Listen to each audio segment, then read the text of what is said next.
Welcome to the Heartbreak Chronicles, where every story is a raw reflection of life. Hit that subscribe button to stay tuned, give us a like to show your support, and share this episode with your friends. Don't forget to leave a comment and let us know what you think. Now, let's dive into today's story. What did you just say? I jerked my head around and looked at my wife Olivia in disbelief. Jack, I know you're going to be mad, but I'm really upset right now. I'm thinking about whether or not we could have a temporary separation for a while to let me clear my head and figure out what I want, Olivia told me. I'm standing on the balcony grilling a steak. My friend Emma has a spare room, and she said I could stay there for a while. When were you going to tell me, Olivia? Or were you planning on leaving a note on my pillow tonight? My voice is louder than usual. Don't raise your voice, Jack. I don't want Lucas to hear what we're talking about. I knew you'd react that way, which is why I didn't want to bring it up before tonight. In other words, you've made up your mind to leave? Are you going to tell Lucas yourself, or do you want me to tell him when you're gone? I said in a sarcastic tone. I'll tell him myself before I go to bed tonight, she replied. It's not permanent, you know. You're right, I said. You're moving in with that Emma. I guess I should have seen the signs of this coming. The more I talk, the angrier I get. I'll draft the papers tomorrow, you'll sign them, and I'll be able to file them with the court by Wednesday. What papers? Olivia asked. Since you're leaving, I want a legal separation agreement. That way if you don't come back, it automatically becomes a divorce decree. That way we don't have to go through the trouble twice. I'll tell her. I don't want a divorce, Jack. I just need a little time alone to sort things out. That's it, honey, Olivia replied. Olivia, I yelled at her. I've been begging you to talk to me for the past 4 months, but you've been too busy with Emma and your new friends to pay attention to me. Now you want to move in with your new BFF, Emma, so you can do what you've probably been wanting to do for 6 months. But don't expect me to give you my blessing, and I'll never stand by and watch you or anyone else make me a laughingstock. I finished, closing the grill lid heavily. Things don't turn out the way Olivia expected. She knew Jack would be angry, but she thought she could convince him that it would be a growing experience for both of them. But now it's all screwed up. Jack, please, were the only words Olivia had time to utter before Jack left angrily. Olivia took the steaks off the grill and set them on the kitchen counter, then went to find Jack. She found him upstairs in her bedroom, where he was carrying all her clothes and other things into the guest room. Take your stuff and move out. I don't care anymore, I yelled at her. I'll send the papers to your office. Sign it and give it to Keith. Keith is the lawyer Jack has been using for the past 6 years. Don't worry, I'll take Lucas out to dinner so he doesn't have to watch his mother abandon him, I said as I grabbed my jacket and my son before heading towards my car. Emma, it's Olivia. She began. Jack reacted badly, very badly. He even threatened divorce.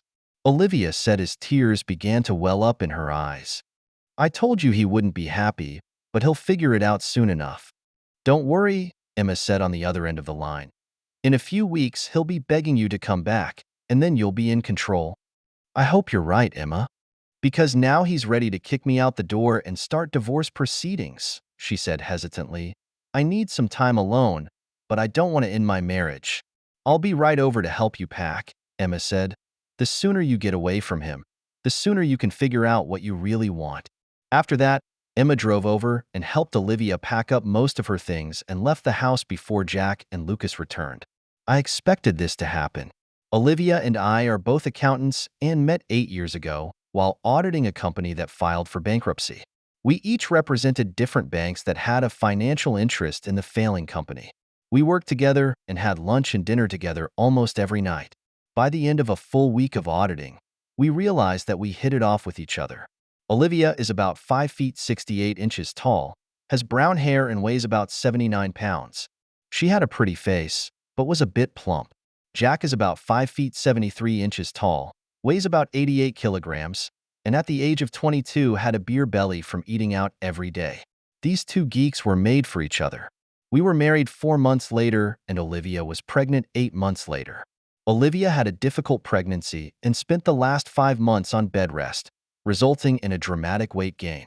By the time she gave birth to Lucas, her weight had skyrocketed to about 113 pounds. However, I never said a word of dissatisfaction. I love her dearly regardless of her weight. We were a happy family until Olivia heard two co-workers talking about her. "She's so pretty," said one girl to the other. "It's a pity she's as fat as a cow. I wonder if her clothes were customized at the tint store."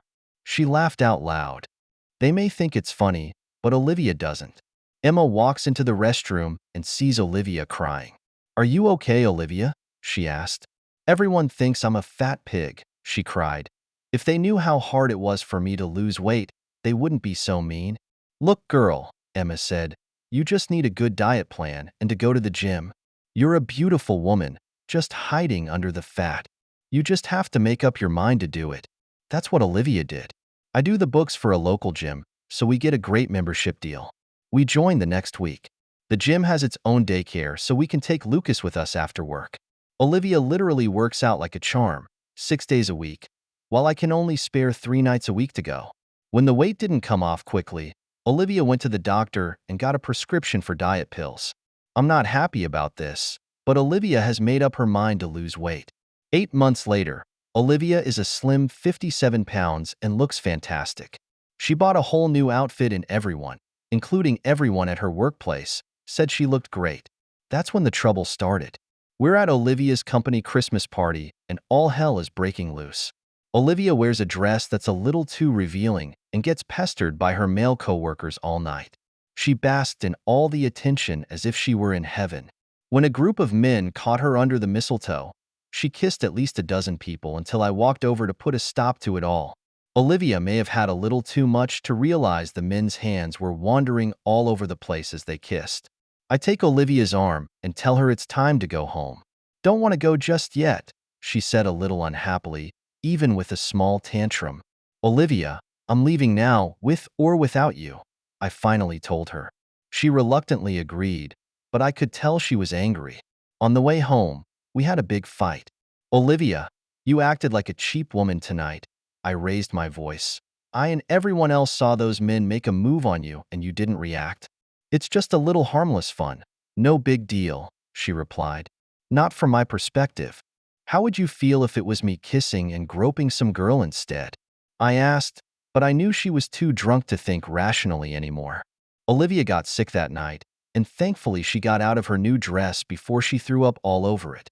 The next morning she looked awful and apologized to me, saying it wouldn't happen again. But that wasn't the case, it's just that I wasn't there the next time. Olivia started meeting with the girls every Wednesday after work.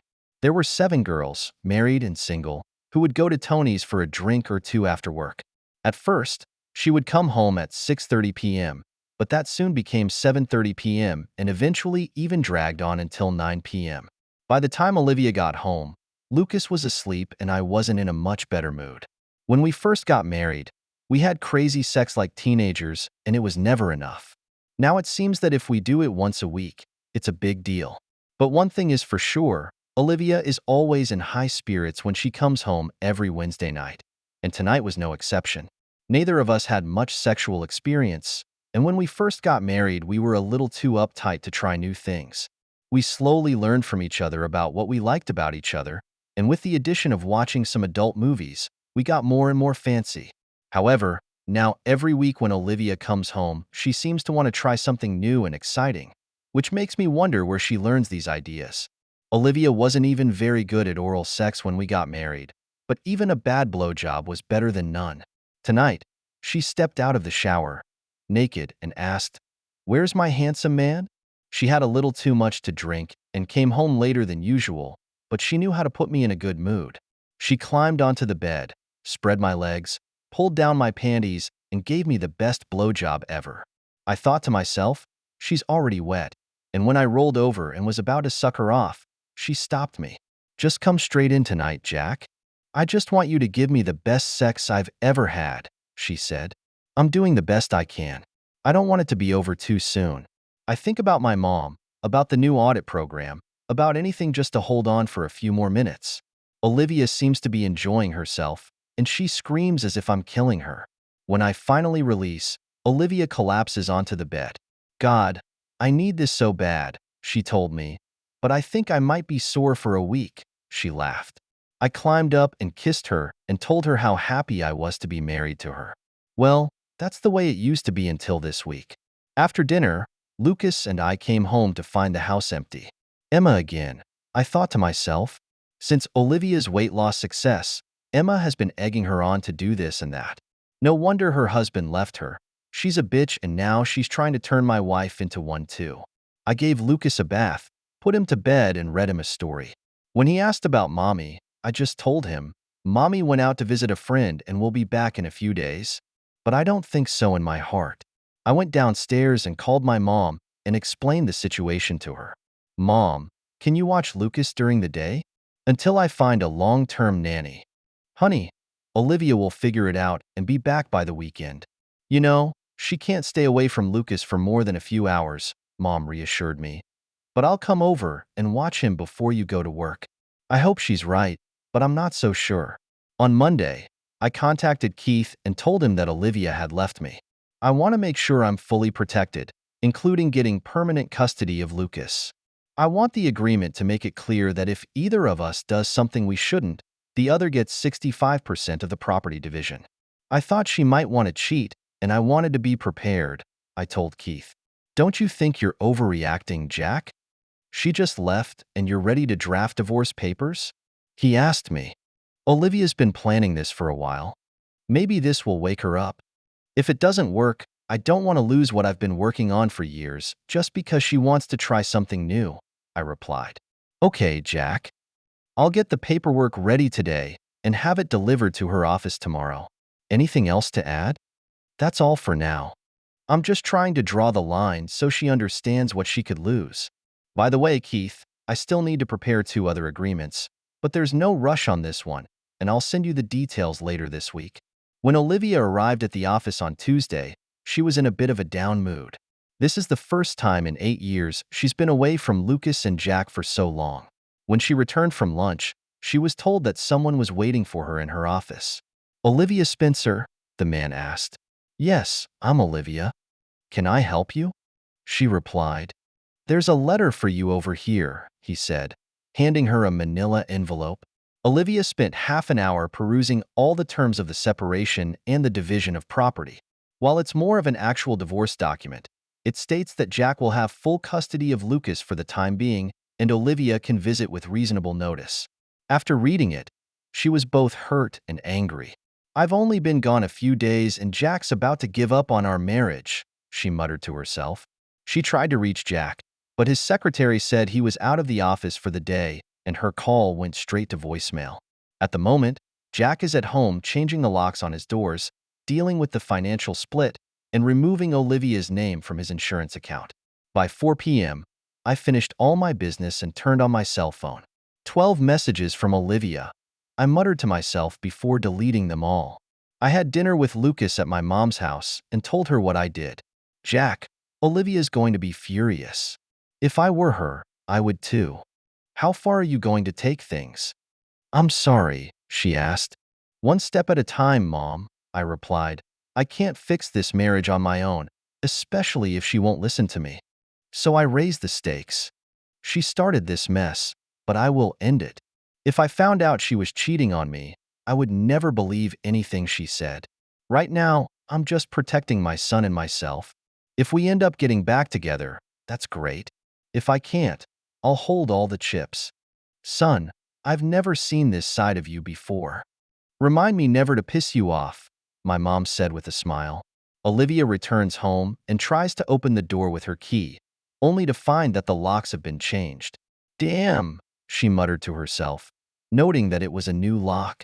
She opened her cell phone and dialed Jack's number again. As before, the call went to voicemail. She left another message. I looked at my list and thought, everything is organized. All I can do now is wait. On Wednesday morning, Olivia came to Jack's office. None of my credit cards work anymore, and when I went to pick up my medication this morning, they told me I no longer had insurance. Do you hate me that much, Jack? There was a hint of anger and disbelief in her tone. I calmly replied, I'm just protecting my interests, Olivia. Remember, it was your choice to leave me.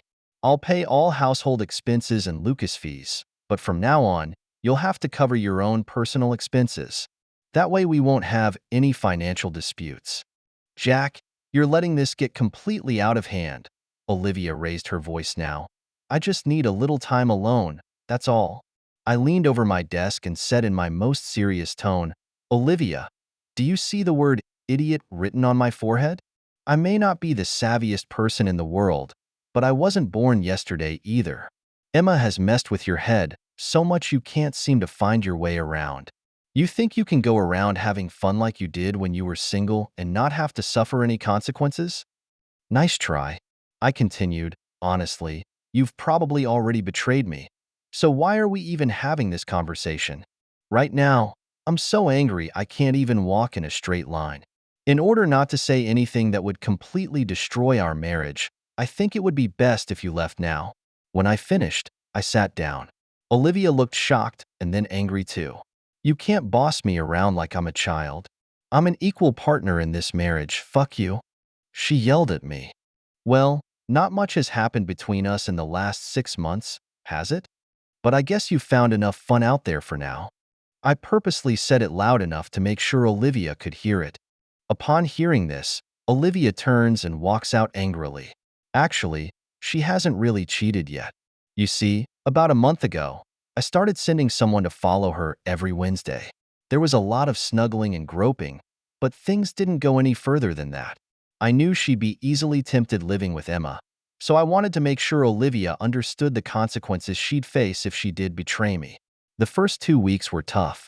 Olivia insisted on coming to see Lucas, but never spoke more than 2 words to me at a time. I've continued to send people to follow her, but there's nothing new to discover.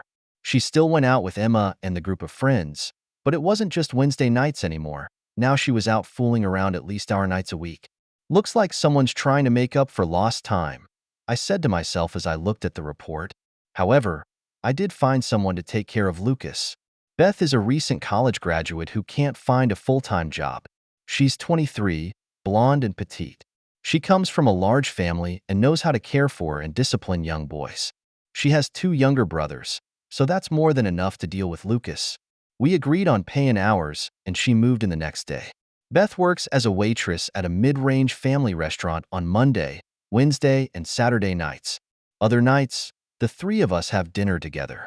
After a few weeks, Lucas became very close to Beth, especially when reading to him at bedtime. Beth, I really appreciate the extra thought you put into Lucas. Now that his mom isn't around, he needs all the stability he can get in his life. I say sincerely, trying to squeeze out a smile. I know about you and your wife. Your mom told me all the details in case Olivia came for Lucas, Beth told me. I can't believe she left you like that. I haven't known you for very long, but I can tell you're a very caring man, and your love for Lucas is simply overflowing. I guess Olivia got blinded by the others and forgot what's really important. She's probably confused by those who tell her the grass is greener out there, I replied. Either way, it'll all be over in 40 days, and for me, the sooner that day comes the better. I never expected that my life would take a huge turn in less than a week, much less that things would get this bad. You see, I'm a stealth partner in the accounting firm where I work. I've brought so much new business into the company over the past 2 years that the owners have given me 15% of the shares. I asked for confidentiality because I didn't want to be treated as one of the bosses, so I could get a true picture of what the employees thought of the company and how it was actually run. My latest achievement is a partnership with an overseas garment manufacturer with factories in 5 Asian countries. About a year ago, I met the owners of this company at a party and pitched them some ideas. They were so impressed that we met the next week to discuss having our company take over their business. I really like the way your company operates. You seem to go above and beyond the norm in everything you do and put a personal touch on everything. One of the potential owners told me. At the moment, each factory operates independently, so I need someone to set up the same system at each factory so we can manage all of them from a single overseas office. They were a little disappointed that I couldn't handle the overseas business myself, but I convinced them that I would personally oversee everything and make sure nothing went wrong. After signing contracts and shaking hands, the celebrations began.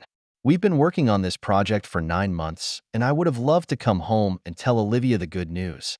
I was going to take her to the best restaurant and then go home and love her. But when I came home, The house was empty and so was my heart. 20 minutes later, Beth returned with Lucas, takeout in hand. I couldn't hold it in and had to tell someone the good news, so I said to Beth, "Forget dinner. We're going out tonight to celebrate. Put on your best clothes, because we're going out in style." My bosses had made reservations at the best restaurant in town for 8 p.m., and they had arranged for a limo to pick us up at 7:30 p.m., so we had to get ready quickly. I shaved, took a shower, and changed into formal attire. I told Beth I'd come get Lucas ready so she'd have more time to dress up. By 7:15, Lucas and I were all dressed and ready to go. Just then I saw Beth coming down the stairs. "I hope you don't mind. I don't have anything particularly formal to wear, so I found one of your wife's dresses that pretty much fits," she explained to me. She's right. That dress does almost fit. It clung to her like silk, but because Beth was so much taller than Olivia, the dress seemed a little short. "Do you think it's okay?" Beth asked with some uncertainty. "You look great, Beth," I said, my mouth unconsciously hanging open. Just then, the doorbell rang. The three of us got into the back of the limo just as Olivia was driving down our street. "What's going on?" That was all she could say, watching us all pile into that limo. "I wonder what happened," she thought as she turned around and followed. Then she watched us get out of the car and walk into that restaurant. "That asshole," she thought angrily. "He took them to the best restaurant in town, and when I wanted to go before, he said we couldn't afford it. And who is that woman in my dress?" We had a wonderful evening. I was the guest of honor, and we indulged in good food and wine. It was Beth who finally reminded me that it was time to go because Lucas was sleepy and fast asleep, and it was well past his bedtime. "You're right, we'd better leave, or we'll never wake him up for school tomorrow morning," I said. I thanked everyone for dinner, but when they shook my hand, they all looked past me to Beth. Not just the men, but all the women looked at her jealously. Beth did look beautiful tonight. They'd all heard the story of Olivia's departure to find herself, and now that it seemed Jack had found someone new without wasting any time, they snickered. The ride home was quiet because Lucas fell asleep as soon as he got in the car. I carried him upstairs, undressed him, and gently laid him down on the bed and kissed him on the forehead. "Good night, little one." I walked downstairs, still in my tuxedo, to find Beth enjoying a glass of wine at the kitchen table. I wanted to thank you for setting up tonight. You know, you don't really have to take me with you," she told me with a smile. "How could I leave you here alone? And to be honest, I'm really enjoying your company, Beth," I said, pouring myself a glass of wine as well. "I hope I haven't bored you tonight. Sitting with a bunch of accountants shouldn't be a fun experience, should it? On the contrary, I never knew your job was so interesting. And everyone seems to like you, including me," she said with a hint of a smile. "You make me feel like I'm part of the family, even though I'm just a nanny." My heart raced and God, I wished my excitement wasn't so obvious. I thought, it's been a long time since I've been really intimate with a woman. The last couple times she made out with Olivia, she was just perfunctory. How I wanted to bring Beth into my bedroom, but I knew I was still married, and I would remain faithful to Olivia no matter what. Tonight was amazing. My mind is full of things I want to do, but they won't happen, I told her. I think I need to take a cold shower and go to bed. I gave Beth a soft kiss on the cheek and gave her a hug. At 2 a.m. that night, I felt Beth climb into my bed and lay next to me. I was just about to speak when she put her finger on my lips. "I know we can't do anything tonight. I just want to be near you. That's all," she said, snuggling closer to me. From the heat she was radiating, I could sense she was naked. I woke up alone the next morning. I realized Beth was already dressed and was downstairs making breakfast for the three of us. None of us brought up last night. Meanwhile, Olivia is very angry. Here I am trying to figure out what I want in life, and Jack has kicked me aside for a bitch, she said while slapping the table hard. She made the mistake of mentioning it to Emma. Emma tells her that all husbands cheat and that they should go out tonight to celebrate her newfound freedom. Olivia didn't really want to go out and party tonight. She really wanted to talk to Jack, but he always seemed to be in meetings. How can one person be so busy? She thought. Olivia and the group met again at Tony's, which was packed as usual. After a few drinks, most of the group went home, leaving only Olivia and Emma. There were two good-looking men who had been trying to get their attention, and Emma had made out with one of them.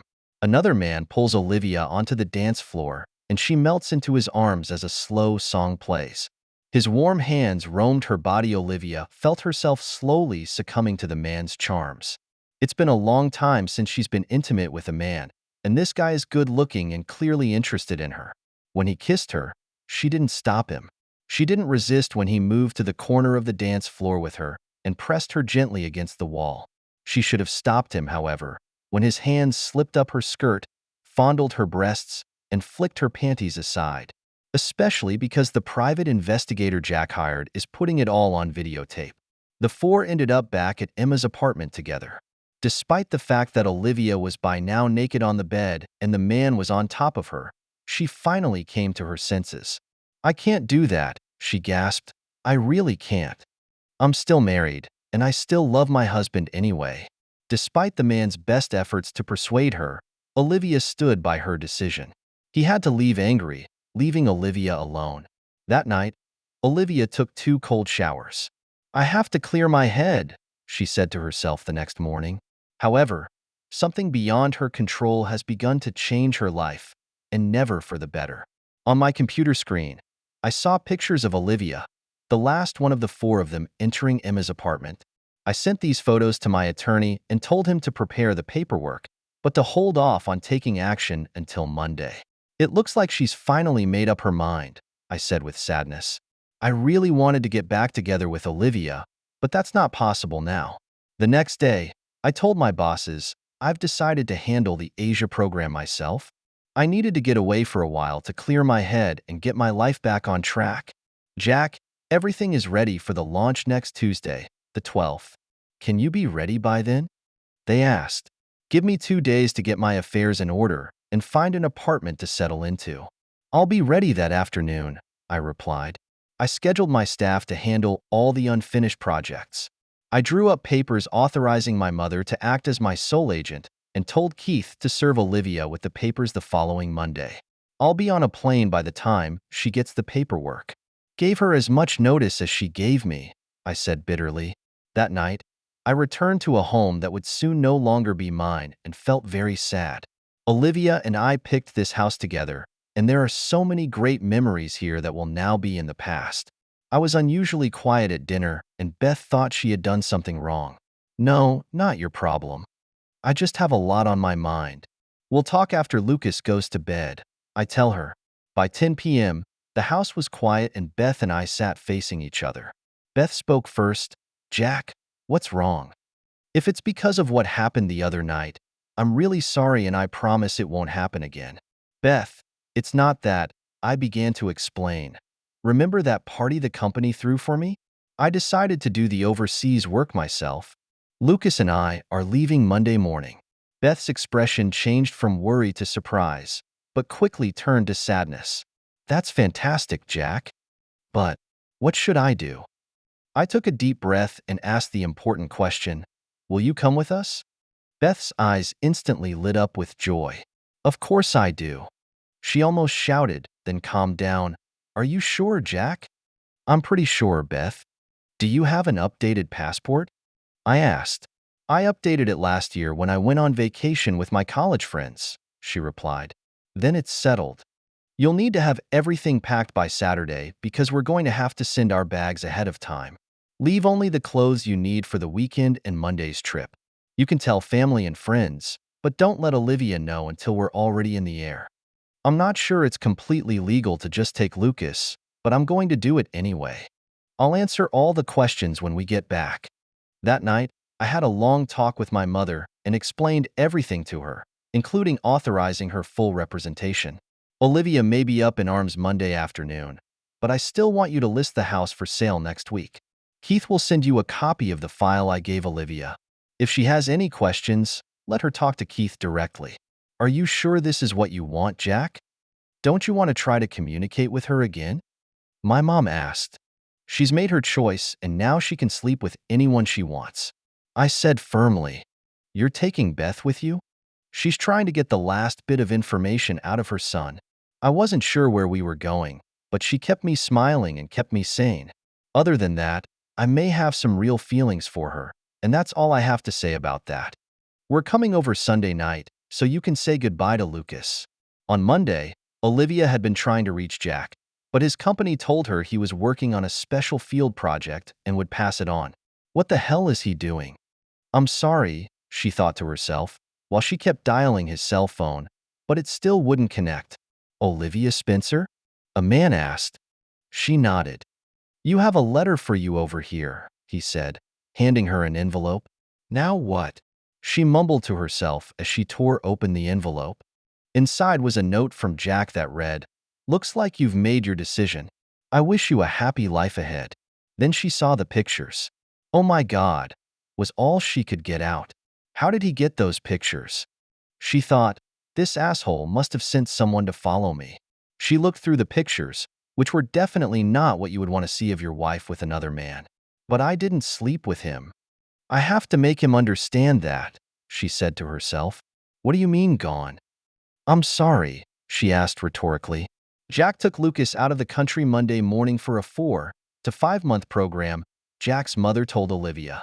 "He can't just take Lucas, especially out of the country. I'm going to sue him," she shouted. "I'm going to put him in jail." Olivia, remember, Jack has full custody of Lucas now. "When you leave to find yourself, you give up that right," she cautions. "To say you screwed up would be an understatement. You have a good marriage, but it seems you want more." "Now you have nothing," Jack's mother said.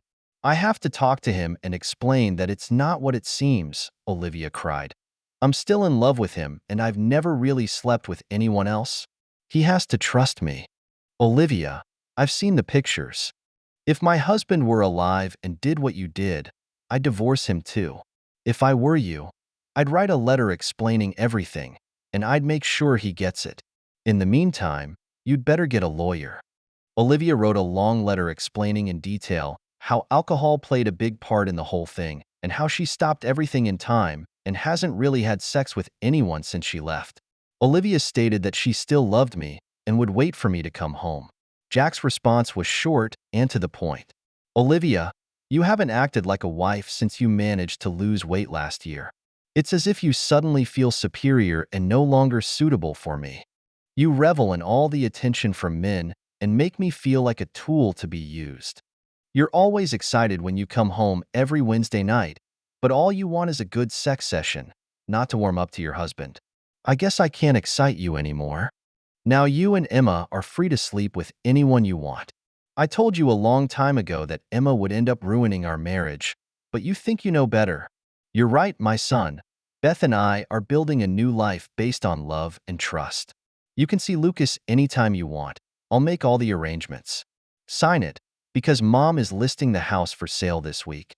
We're never going to get back together again, so don't get your hopes up that I'll change my mind. I hope you've finally found what you've been looking for." Olivia knew Jack was right. She's been a stupid idiot for listening to her good friends who supposedly know what they're doing. No wonder they're all divorced. She was going to fight it all the way to the end until she got a letter from Jack. In the end, she signed. Ironically, 6 months later, Olivia was back to the 79 pounds she weighed 2 years earlier, but she no longer had Jack. "I had a good time instead, and although work was a little difficult because of the language barrier, I slowly overcame that." Lucas has also learned some of the local language and is able to communicate smoothly with the children he plays with. Beth takes care of Lucas and has a visiting program for our free time, which she calls Go See, Go Do. I still remember that night a few months ago. It was shortly after we arrived in this country, and we were all a little stressed out. Lucas wouldn't go to bed, I wasn't going too well, and Beth was feeling a little overwhelmed. She walked into the den and placed a soft kiss on the back of my neck, which made me smile. She took my hand and led me into the bedroom. There was a candle lit on each side of the bed. We slowly undressed each other and slid into the bed. That night, heaven and earth seemed to merge into one. We made love tenderly for the first time, exploring and pleasuring each other. Over the next few months, we tried almost everything as long as it didn't involve pain or some weird fetish. We are overwhelmed with happiness. 5 months later, my mom picked us up at the airport. She was happy to see all of us, especially Lucas.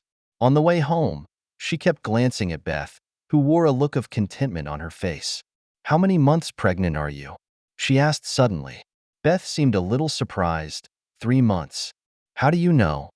"I don't have a visible stomach yet." "You two look so happy, like the cat that stole the canary," she said with a smile. 2 weeks later, we were married. 6 months later, our daughter Sophia was born.